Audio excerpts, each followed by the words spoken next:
నమస్తే, welcome to our channel. మన ముందు senior political journalist Durga Kumar గారు ఉన్నారు. ఆయనతో మాట్లాడదాం. నమస్కారం సార్. నమస్కారం. మన వీక్షకులు కూడా నమస్కారం సార్. మొన్న జరిగిన అసెంబ్లీ ఎలక్షన్స్లో వైఎస్ఆర్సీపీ 11 సీట్లతో సరిపెట్టుకోవాల్సి వచ్చింది.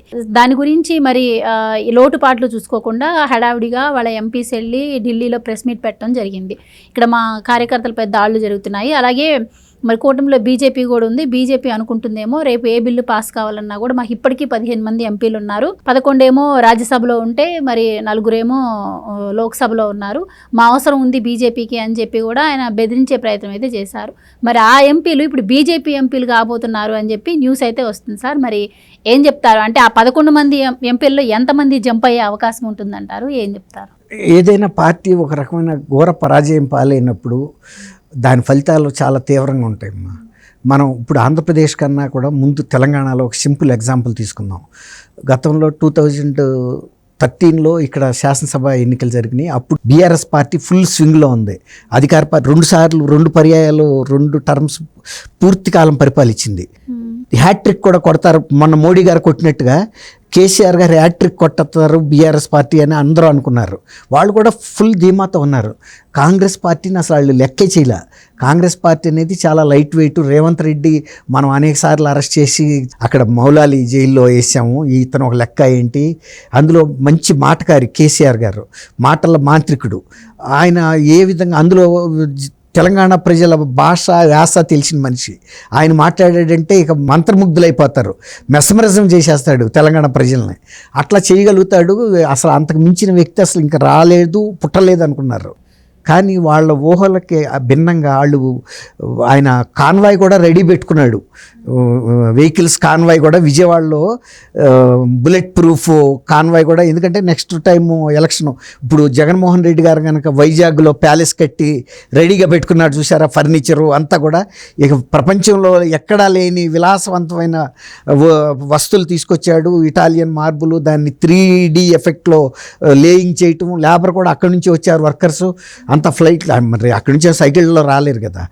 వాళ్ళంతా కూడా ఎవరికి బయట ప్రపంచానికి లోన ఏం జరుగుతుందనేది నిన్న గంట శ్రీనివాసరావు గారు అఖిలపక్షం వాళ్ళని ఎమ్మడబెట్టుకుని లోనకి తీసుకెళ్లే వరకు విలేకరులకు కానీ నాయకులకు కానీ ప్రజలు ఎవ్వరికీ తెలియదు అసలు అది ఎన్ని బిల్డింగులు కట్టారు, ఎందుకు కట్టారు, వాటి ప్లాన్ ఏంటి, వాటి విలాసవంతమైన ఎలాంటి వస్తువులు ఉన్నాయి, ఎలాంటి ఫర్నిచర్ ఉందో అదంతా కూడా ఒక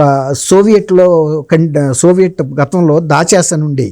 అంటే అది కేవలం టాప్ లీడర్స్ వెళ్ళి లోపల ఆ విలాసవంతమైన సౌకర్యాలని అనుభవించడం. అంటే యూరప్లో ఉండే ఫెసిలిటీస్ అన్నీ ఆ దాచేస్లో ఉంటాయి.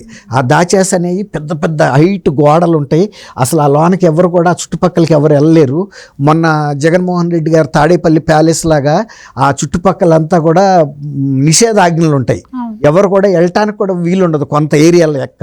అది కూడా సేమ్ అట్లా దాచేసని ఉండే అప్పుడు సోషలిజం ఉన్నప్పుడు. ఆ తర్వాత తెలిసింది ఈ సోషలిస్ట్ లీడర్సు ఇలా ఇప్పుడు మాసేజ్ టేబుల్స్ అవన్నీ ఉన్నాయి కదా. అదే రష్యాలో మామూలుగా అయితే మాసేజ్ ఇవన్నీ ఉండవు. అంత విలాసం యూరప్లో ఎలాంటివి ఉంటాయో అలాంటి విస్కీలు కానీ వీళ్ళందరికీనేమో మామూలు ఫుడ్, బ్రెడ్ నేషనల్ వైడ్గా సప్లై చేసే ఒక యూనిఫామ్ బ్రెడ్, యూనిఫామ్ బట్టర్, అంతే. ఎక్కువ ఐటమ్స్ ఉండవు అక్కడ. కానీ ఇక్కడ మాత్రం రకరకాల వైన్స్ అన్నీ దొరుకుతాయి మీకు. ఫారిన్లో ఉండే వస్తువులు కానీ ఫెసిలిటీస్. అట్లా వైజాగ్లో అంత కట్టింది ఎవరికి కూడా బయట వాళ్ళకి తెలీదు. నిన్న ఆయన వెళ్ళి బయటికి వచ్చిన తర్వాత అప్పుడు ప్రెస్ వాళ్ళంతా వెళ్ళి ఇదిగో ఇంత లగ్జరీగా కట్టారు, ఇంకా ఫినిషింగ్ కూడా చేయలేదు, కవర్లు కూడా తీయలే, అన్ని గోల్డ్ ప్లేటెడ్ WCలు, వాష్ బేసిన్లు, ట్యాపులు, షవర్లు. మనం ఇట్లాంటి ఎక్కడ చూసామంటే ఇరాన్లో అధ్యక్షుడు పారిపోయినప్పుడు జనం అందరూ వెళ్ళి అవన్నీ పగలగొట్టేయటం, గోడల మీద చరిత్ర హిస్టారికల్ ప్లేసెస్లో రాస్తారు చూసారా, ఇటుకలు పెట్టి పిచ్చి పిచ్చి రాతలన్నీ అలా రాశారు. అట్లా తర్వాత లిబియాలో కూడా ప్రెసిడెంట్ కల్నల్ గడాఫీ అతని ప్యాలెస్ కూడా వదిలి పారిపోయాడు. ఇట్టా నియంతలు అందరూ పారిపోయి ఆ చివరికి జనం అందరూ వెళ్ళిపోయి లాన్ చూసి వాటిని పగలగొట్టేయటం అట్లా అన్నమాట. తలుపులు కూడా పీకి వెళ్ళిపోతారు. ఇట్లాంటి ఇది ఇక్కడ జరిగింది వైజాగ్లో. అయితే ఇప్పుడు ఇక్కడ ఇలాంటి విలాసవంతమైన కార్యక్రమాలు ఈ డబ్బంతా వేస్ట్ చేశారమ్మా. ఈ పార్టీలు ఎప్పుడైనా సరే ఒకసారి పతనం అయిన తర్వాత ఆ పతనం ఏ స్థాయికి వెళ్తుందంటే, ఇప్పుడు కేసీఆర్ గారికి మొన్న పార్లమెంట్ ఎలక్షన్లో 1 సీట్ వచ్చిందా? ఎందుకు రాలేదు? అంతకుముందు అసెంబ్లీలో ఓడిపోయాడు కాబట్టి రాలా. అట్లాగే ఇప్పుడు ఈ ఓటమి తర్వాత జగన్మోహన్ రెడ్డి గారి పార్టీలో కూడా జరిగేది ఇదే. ఏం జరుగుతుందంటే ఇక ఎవరు కూడా ఇక ఈ పార్టీలో ఉండలేరు, ఈ పార్టీ బతికి బట్టకడుతుందన్న ఆశ లేదు. ఎందుకంటే వీళ్ళు పెట్టుకుందే ప్రజలతో తగదా, గెలిపించాల్సిందే ప్రజలు. తరతరాలు కూడా ఇక ఇట్లాంటి జగన్మోహన్ రెడ్డి అనే వ్యక్తిని ఎప్పుడు కూడా తెలిసి తెలవక ఎన్నుకోవద్దురా ఎవరిని అనే ఒక గుణపాఠం తరతరాలకి వెళ్తుంది. ఆయన ఇంకొక చిన్న ఎగ్జాంపుల్ చెప్తానమ్మా. ఆయన ప్రజావేదిక కూల్చి 5 సంవత్సరాల పాటు అధికారంలో ఉన్నాడు కదా. ఎవరన్నా ఇల్లు కూల్చిన తర్వాత మనం ఆ శిథిలాలను తొలగిస్తాం కదా, అసలు ఇవాళ కూడా ఆయన శిథిలాలు తొలగించకుండా అక్కడ ఉంచాడంటే ఆయన పైశాచికత్వానికి పరాకాష్ట. అయితే చంద్రబాబు నాయుడు గారు కూడా ఒక మంచి నిర్ణయం తీసుకున్నారు. ఆయన కనుక అది తీసుకుని ఉంటే కనుక నేను అభినందిస్తా. ఎట్లా అంటే ఏదైతే ఆయన ఫస్ట్ రాగానే ఎంత విధ్వంసం చేశాడో అది ఒక చరిత్రాత్మక ఘట్టంగా దాన్ని చుట్టూతా ఫెన్సింగ్ వేసేయాలి, వేసేసి బయట బోర్డు రాయాలి, ఈ ఫలానా ముఖ్యమంత్రి ఇదిగో ఇంత డబ్బుతో ఖర్చు పెట్టిన ఇలాంటి ఫోటోలు కూడా గతంలో ఉన్న ఫోటోలను కూడా ప్రింట్ చేసి వాటి మీద ఒక స్టీల్ వాటి మీద పెట్టేయాలి. ఇది ఒక ఉదాహరణ. చేసిన తప్పుకి, ప్రజలు చేసిన తప్పుకి ప్రజలకు జరిగిన నష్టం ఇలాంటిది అనేది చెప్పాలి. అది తీసేశారనుకోండి చరిత్రలోంచి వెళ్ళిపోద్ది మళ్ళీ. అది అట్లా కాపాడాలి. అది ఒక చరిత్ర విధ్వంసంగా.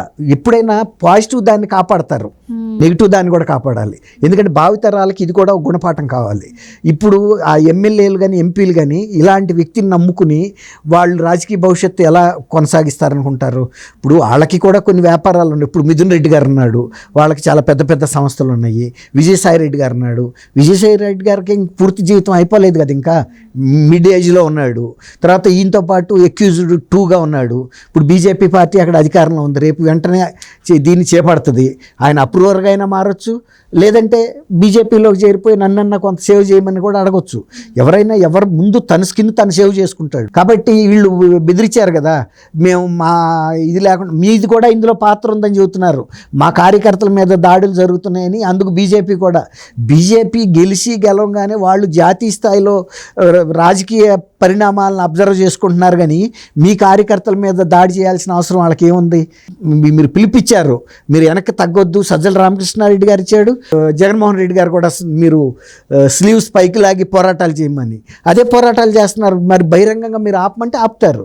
కాబట్టి వీళ్ళు దాడులు చేస్తా ఇంకా ఇతరులను నిందించడం, తర్వాత మేము కనుక లేకపోతే మీరు ఉండలేరు అనుకుంటే. వెనకటికి ఒక ఆమె నా కోడి నా నిప్పు లేకపోతే ఈ ఊరిలో తెల్లారదు అనుకుందంట.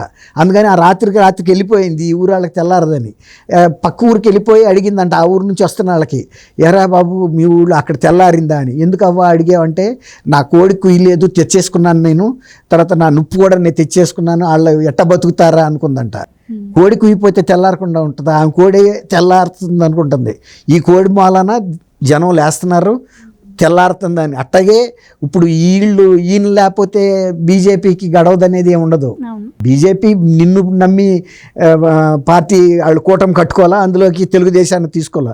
వాళ్ళకి తెలుసు ఇంటెలిజెన్స్ రిపోర్ట్స్ తెలుగుదేశానికి ఫేవర్గా ఉన్నాయి, నీకు బాగాలేదని. ఎందుకంటే నువ్వు మొదటి నుంచి విధ్వంసం చేస్తున్నావు కాబట్టి నీకు దూరంగా జరిగారు. వీళ్ళు బెదిరిస్తున్నారు కానీ పైకి రేపు అవకాశం ఉన్నంత వరకు ఒక 3-4 ఉంటే ఉండొచ్చు రాజ్యసభ మెంబర్స్ ఈయన తరపున. ఎవరైనా మునిగే పడవలో ఎవరు ఉండరు, అది ఎంత టైటానిక్ దన్నా అవని ఒకప్పుడు. కాబట్టి బీజేపీ 5 సంవత్సరాలు అయితే కంటిన్యూగా పవర్లో ఉంటుంది కదా, 5 సంవత్సరాలు ఆ పార్టీలో ఉంటారు. ఒకవేళ కనుక ఇంకొక రోజుకి ఇంకో పార్టీ బలపడింది అనుకోండి, అటేపుకి వెళ్తారు. ఏముంది, రాజకీయ నాయకులకి ఒక పార్టీలో చేరిన ఇంకో పార్టీలో చేరటానికి ఏమైనా నిషేధం ఉందా ఇండియాలో? ఏ పార్టీలోకైనా వెళ్ళొచ్చు, అన్ని పార్టీలు తిరగచ్చు. కాబట్టి అధికారం ఉన్నంతసేపు ఆ పార్టీలో ఉంటారు. అది మునుగుడు మొదలుపెట్టింది అనుకోండి, మళ్ళీ కొత్త బోటు ఏదంటే ఆ కొత్త బోటులోకి వస్తారు. అది సింపుల్, ఏమి పెద్ద దీంట్లో రాజకీయ సిద్ధాంతాలు చెప్పుకోవాల్సిన అవసరం ఏమి లేదు. భారతదేశంలో ఇది సహజమైన కార్యక్రమం జరుగుతుంది అంతే. అది చంద్రబాబు నాయుడు గారికైనా అప్లై అవుతుంది, లేకపోతే జగన్మోహన్ రెడ్డి గారికైనా అప్లై అవుతుంది. చంద్రబాబు నాయుడు గారు ఇబ్బందులు పడలేదా? వాళ్ళ ఎమ్మెల్యేస్ ఇతర పార్టీల్లోకి వెళ్ళిపోయిన సందర్భాల్లో పడ్డాడు, అన్నీ తెలుసు ఆయనకి. ఇక్కడ బీఆర్ఎస్ కూడా వాళ్ళ పార్టీ ఎమ్మెల్యేసింది 2 సార్లు తీసుకుంది. అయితే ఇంతకుముందు విజయసాయి రెడ్డి గారు రాజ్యసభ పక్ష నేతగా ఉండేవారు, ఇప్పుడు ఆయన తొలగించి వైవి సుబ్బారెడ్డిని నియమించారు అని వార్తలు వస్తున్నాయి. దీనికి కారణం ఏంటంటారు? అంటే ఎప్పుడైనా ఏదైనా ఓటమి జరిగినప్పుడు అది ఎవరు కూడా నాయకుడు తీసుకోడమ్మా, ఎవడో ఒకడు కింద ఆడి మీద వేస్తారు. ఇప్పుడు మొన్న సజ్జల రామకృష్ణారెడ్డి 100% బలయ్యాడు. అట్లాగే విజయసాయి రెడ్డి కూడా మొన్న నెల్లూరు వెళ్ళి వీళ్ళందరికన్నా గొప్పవాడిని నేను, నా సొంత జిల్లాలో గెలుస్తానని ఆయన వెళ్ళాడు. ప్రభాకర్ రెడ్డి గారు ఒక లెక్క అని అంటే ఈయన ఏమనుకున్నాడంటే నేను రాజ్యసభ పక్ష నాయకుడిగా కూడా చేశాను, అప్పుడు మీరు గుర్తుందో లేదో పెద్ద ఆయన వస్తున్నాడని జన సమీకరణ చేశారు ఉదయగిరి దగ్గర. చేసి ఎవరా పెద్ద ఆయనని జనం అందరూ వచ్చేటప్పటికి అక్కడ పెద్ద ఆయన ఎవరో కనపడలే ఆ జీప్లో. ఇది ఎవరో వస్తే నువ్వు వచ్చావా సుబ్బారావు అన్నట్టు అక్కడ ఈయన చూశారు. ఈయన పెద్దాడని వాళ్ళు గమనించాలి, అతని ఫేసు తెలియదు ఏం తెలీదు. అప్పుడు వెళ్ళిపోతుంటే లేదు పెద్ద ఆయన ఉన్నాడు జీపులో, పెద్ద ఆయన ఉన్నాడు, భోజనాలు కూడా ఉన్నాయి, ఆగండి అని కూడా మైకుల్లో అనౌన్స్మెంట్లు ఇచ్చారు. అయినా కూడా జనం ఆగలా. అప్పటికి అర్థమైంది ఇతనికి, మనం ఏదో పెద్ద అందరికీ తెలుసు పెద్ద పాపులర్ లీడర్ అని అనుకుంటున్నాము, సొంత నియోజకవర్గంలో మన గుర్తుపట్టేవాడు ఎవడో లేడు. అప్పటికే అతనికి ఓటమికి అర్థమైపోయింది. కాబట్టి ఇప్పుడు ఆ ఓటమి జగన్మోహన్ రెడ్డి గారు ఎందుకు ఓన్ చేసుకుంటాడు, వేసాడు విజయసాయి రెడ్డి మీద. కాబట్టి ఆయన తొలగించేసి వాళ్ళ సొంత బాబాయ్ ఈయన వేసాడు. అక్కడ మిథున్ రెడ్డి ఉన్నాడు లోక్సభ స్పీకర్, అదే ఫ్లోర్ లీడర్గా. కాబట్టి ఎవడో ఒకరిని స్కేప్ గోట్ చేయాలి. కాబట్టి సజ్జల రామకృష్ణారెడ్డి పార్టీ తరఫున ఇక్కడ రాజ్యసభలో ఇతను. కాబట్టి విజయసాయి రెడ్డికి కూడా అసంతృప్తి మొదలవుతుంది కదా, నన్ను తీసేసి వాళ్ళ సొంత బాబాయిని వేసుకున్నాడని. మరి ఆయన కూడా తన మార్గాలు తను ఎత్తుక్కుంటాడు. అందులో ఆయనకి బీజేపీ లీడర్స్తో అంతకుముందు నుంచి పరిచయాలు ఉన్నాయి. ఎందుకంటే అసలు అప్పట్లో ఒక ఆదేశం ఏమి ఇచ్చారంటే, త్రిపులార్ గారు వెళ్ళి కేంద్ర మంత్రులను స్వతంత్రంగా కలుస్తున్నాడని, ఎవరైనా సరే కేంద్ర మంత్రులు కానీ సెక్రటేరియట్లకు కానీ ఏదైనా ఆఫీసులకు వెళ్ళేటప్పుడు విజయసాయి రెడ్డి గారిని ఎమ్మడబెట్టుకుని వెళ్ళమని ఒక రూల్ పెట్టారు. అసలు అట్టా పార్లమెంట్ సభ్యులను ఒక స్కూల్ పిల్లల్లాగా రూల్ పెట్టడం అనేది ఫస్ట్ టైం. ఇప్పుడైనా వాళ్ళు ఇండిపెండెంట్గా ఎవరి దగ్గరికి వెళ్ళదలుచుకుంటే ఏ పని ఉంటే ఆ పని వెళ్తూ ఉంటారు. వాళ్ళ ఉద్దేశం ఏంటంటే ఇతని పరపతి పెరిగిపోతుంది. అప్పట్లో ఒక విందు ఇచ్చాడు ఈయన. ఇస్తే కేంద్ర మంత్రులు, ఇతర పార్టీల నాయకులు, ఎంపీలు దాదాపు 400 మంది వచ్చేటికి అదిరిపోయారు వీళ్ళు. అమ్మో ఇతనికి ఇంత పాపులారిటీ ఉందా, ఇతను కనుక వదిలిపెడితే ఇంకా పెరిగిపోతాడని ఆయన కోసం ఈ రూల్ పెట్టారు. ఇప్పుడు ఆ విజయసాయి రెడ్డిని కూడా తీసి మళ్ళీ ఇప్పుడు సుబ్బారెడ్డి గారిని తీసుకొచ్చారు. మరి విజయసాయి రెడ్డికి లోన బాధ ఉండదా, నేను కదా నిన్నటి రాక వీళ్ళకి కావాల్సిన పనులన్నీ చేసి పెట్టాను, ఈ కేసులన్నీ ఆపగలిగాను, జగన్మోహన్ రెడ్డి గారి మీద కేసులు, తర్వాత వివేకానంద రెడ్డి గారి కేసును కూడా మేనేజ్ చేశాను, మరి వాళ్ళు నన్ను తీసి పక్కన పెట్టారనేది ఎవరికైనా ఉంటుంది కదమ్మా. కాబట్టి ఎవరి ప్రయత్నం వాళ్ళు చేసుకుంటారు. Right sir, thank you. Thank you అమ్మా గోవర్ధన, మన వీక్షకులు కూడా.